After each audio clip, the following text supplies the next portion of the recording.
Hey everybody, I know I don't look all that great. I just wanted to quick make a video because I don't really have time to make a video.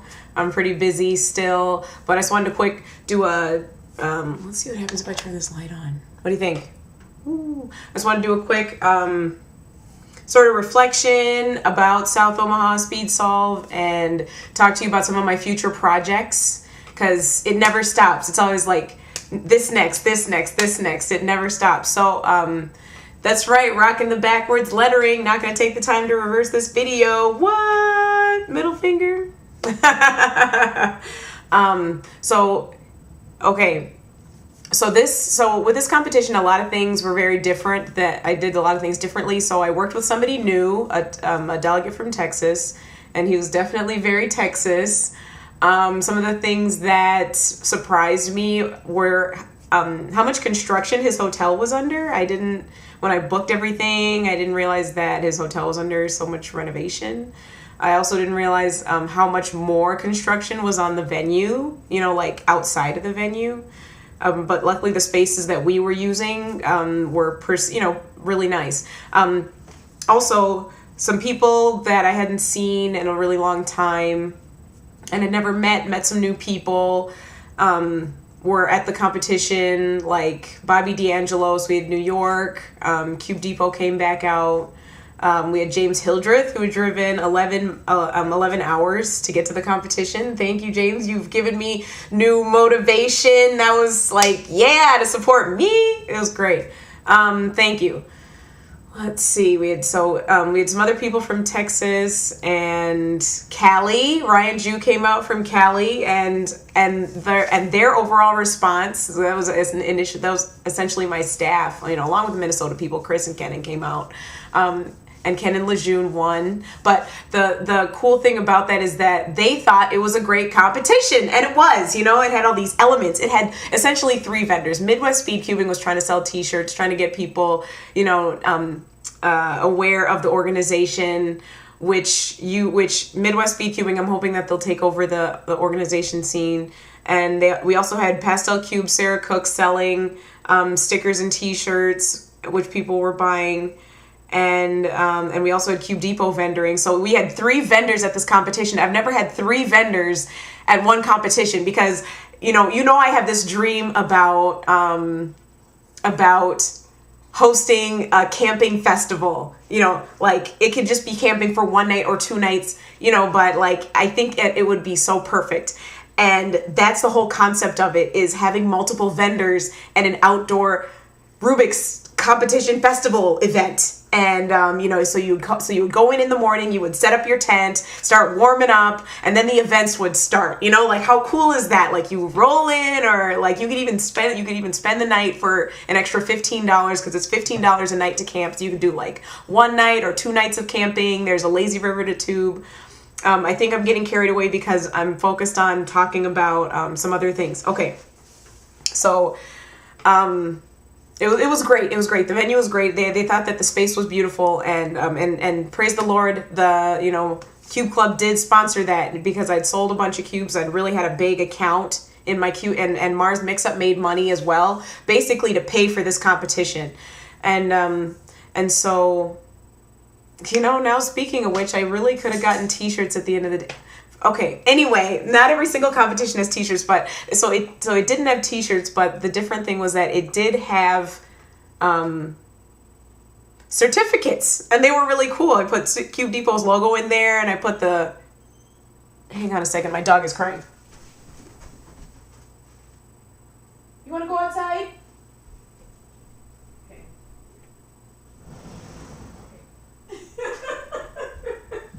Oh, he was crying because he wanted to go outside. Okay. So, and then we had a concession stand, and for my staff, I just gotten them a $10 gift card to spend on food at the concession stand. So they had these personal pizzas, hot dogs, nachos, chips, pop, candy, stuff like that. And that was on point. That was exactly what I needed, because let's see, looking at the numbers, my budget was about, I had $1,000 or so. The venue, luckily the venue, which was a little expensive, got paid. So, because I had to fly the delegate out and put him in a hotel. So then after that, I had extra money to buy to rent the equipment, to buy stopwatches, and I also bought a couple of harmonica holders so that they could use them for 4-blind, and that was good because the kid did use them because he did use up like 20 minutes to solve the 4x4 blindfolded. You know, the hangs on your neck and you lift it up. So I was able to buy those, and those were about $11 a piece. So I only got 2, so that was perfect because that was all I needed. And I was also able to buy the gift cards for the staff for their lunches, and they thought that was like A+. So one concern when we first walked in was like the lighting and how it was kind of dark. So eventually I realized, hey, because we were trying to, you know, they had this whole electronic board for the lights and it was all super confusing and all that stuff. And I said, hey, there are a bunch of windows that have the blinds down. Let's see if we can get the blinds down. And I had this angel with me, Debbie from the center, and the microphone was ready and the radio was ready. So I was just to be able to be like, Debbie, this is Kristen. And she's like, what do you need? Anything I needed, got it done. It was great. So like she got the blinds all raised up, and then it let in all this beautiful natural lighting, and I was like, yes. And then I was able to have fun. And speaking of how did I do? I got no PBs except in 4x4. I haven't checked the other things. It could be a possibility, but I doubt it. But 4x4, for some reason, at my own competitions, I always make huge gains in my 4x4 PBs. Like, they drop by 20 seconds, you know? So at like Iowa State Spring, I did well in 4x4. And then at my own competition, I did well at 4x4. But other competitions, I don't do well in 4x4. It's the other competitions where I bring my PBs. So anyway, some of the cons, you know, what I'm realizing now about like numbers, like this whole thing about competition organizing is like you got to feel your way through and figure out the best times to organize your competitions for the year, you know, and of course it's not going to be perfect for everybody. I know I would have probably competed earlier, but I thought, oh, it's too inconvenient for me to, as soon as I'm done with the work week, I drive up to wherever and compete, you know. Some particular times of the year are so busy, and I realized that with like Nebraska competitions, see my timer went off. I gotta flip my food in the pan. That Nebraska competitions are best held over vacation. See, this video is getting long. I'll be right back.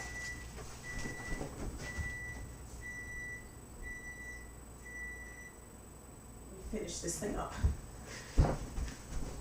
So I didn't get the numbers that I wanted, but I think that the competition was still great at the end of the day. I got a couple of positive feedbacks from people. One was an 11-year-old boy who flew in from Georgia, and he attends a lot of the Georgia competitions, and he said that he really liked my competition, say, in comparison to those competitions. And I don't want to, you know, say put them down or anything, but he didn't have a whole lot of great things to say about those competitions. And I don't know why.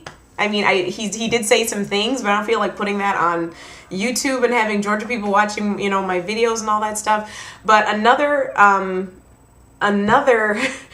parent came up to me saying that she said that Mars Mix-Up was organized like perfectly. I mean, of course there were flaws in it, but really well.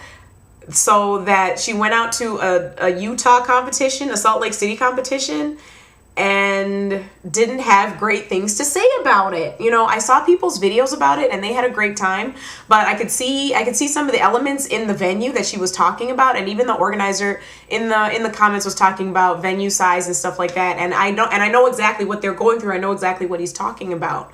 So she was saying that she was saying that when she saw another Omaha competition, she, you know, was jumped on it. She's like, jump on it, you know. And she was saying that, you know, in terms of people being able to make it, and not like everybody's got something going on right now. So I learned that at the end of May, maybe you should just push that comp into June. And the only thing that really slowed me down from organizing a competition in June was not having the Minnesota team available, because they're doing this big wedding thing this summer. So I was just like, I'm just going to teach summer school and host Midwest Speed Cubing at the end of June. And that's all I'm going to be doing in terms of, you know, hosting events and stuff like that. And then July is when Boom, boom, boom, boom, boom. The comps are rolling through. Future projects. What am I doing in the future? Yes, I'm already organizing things. Yes. So Midwest Speed Cubing. I'm also helping organize the Midwest Championships. We're trying to find a venue. The cool thing is throughout this whole process is that I learned through Iowa State Spring, I learned that, because we were kicked out of that venue and we had to find a new venue, and we found the best venue, and like right away I said, Josh, we can get the best venue ever. I know that we can. And we did, because I had the city work for me. You can call the Visitors Bureau, and they've got a whole team of people or whomever that find venues for you. Like, so for Iowa State, she emailed me a whole list of venues, and I just called through, found out more information, cost, whatever, and then I got the sports arena. So it was like the city of Ames got me the sports arena, and now I've got the city of Des Moines searching for a venue for me as well. And the cool thing would be is if the whole hotel thing worked out, because the hotels have venues and stuff like that, and we could kind of do it like that and get enough registration. But we're aiming for that in August, and apparently there's another Midwest team that was trying to organize that, but they're not really sure if they're going to be doing it at this point. So if we can get a venue, we've already got the delegate Walker Welch, and that is the next project. Let's see. And I'm totally into square one, so there's going to be Squan at my comps big time. It was at Mars Mix-Up, but it's definitely going to be at the next one. Cube Fest, the camping festival, is going to take place in June of 2018 wait, is it June? No, I'm gonna be organizing a week-long summer program camp where we're gonna integrate robotics and cubing, into a week-long program, and then I'm probably gonna host a competition in June that month as well, sort of toward the end of that program, probably not in the same state. And then also I'm going to be doing Cube Fest, which is, I'm planning on August 4th and 5th, a 2-day competition, camping, tubing, fun. So those are my goals, along with hosting 2 school clubs. That's also what I want to do. So I want to start up 2 school clubs, like at different schools in Minnesota for the fall, and then do the summer camp next summer, and then do the Cube Festival. And I don't think I'll be stepping on anybody's toes in terms of competition organizing and all that stuff, because that's all I want to do. And then work on this nonprofit. I'm going to be filling out that paperwork next week for that.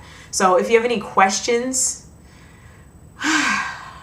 there's so much more to talk about. Oh my gosh. And I thought this was going to be a short video, and I don't have any time, but this is what it turned into. So yeah, talk to me in the comments section, and I'll see you at the next one.